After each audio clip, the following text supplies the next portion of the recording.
वफाकी हुकूमत ने एक बार फिर पंजाब में हुकूमत की तब्दीली का इंदिया दे दिया है। वफाकी हुकूमत ने पंजाब में तब्दीली के लिए मुख्तलिफ ऑप्शंस पर गौर शुरू कर दिया है।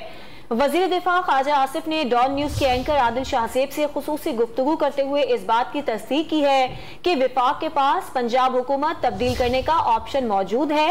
इस सिलसिले में मुख्तलिफ सियासी ऑप्शंस पर काम हो रहा है।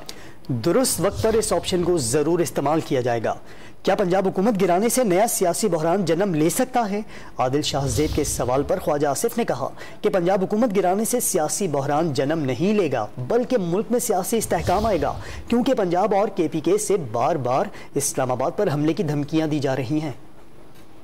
ये बताइएगा कि पंजाब गवर्नमेंट क्या एक दफा फिर कोई प्लान है चेंज करने का? वो हर वक्त प्लान हमारे पास जो है उसकी ऑप्शन मौजूद है कि जिस वक्त हमें फीजिबल लगेगा हम जरूर वो एक्ट करेंगे उसके ऊपर। कुछ काम उस पे हो चुका है? बिल्कुल पे सियासी काम हो रहा है। अच्छा। लेकिन वो सियासी एक हमारे पास ऑप्शन मौजूद है, कानूनी आईनी ऑप्शन है। हम उसको जरूर accept whenever we feel confident कि हमें एतमाद होगा कि भाई ये कामयाब हो जाएगी, हम उसको एक्सरसाइज करेंगे। ठीक, लेकिन अगर वो कामयाब हो जाती है तो मजीद पॉलिटिकल इंस्टेबिलिटी होगी। इमरान खान साहब तो मजीद खतरनाक हो जाए। खतरनाक हो जाए, खतरनाक वो मेरा ख्याल है स्टेबिलिटी आएगी।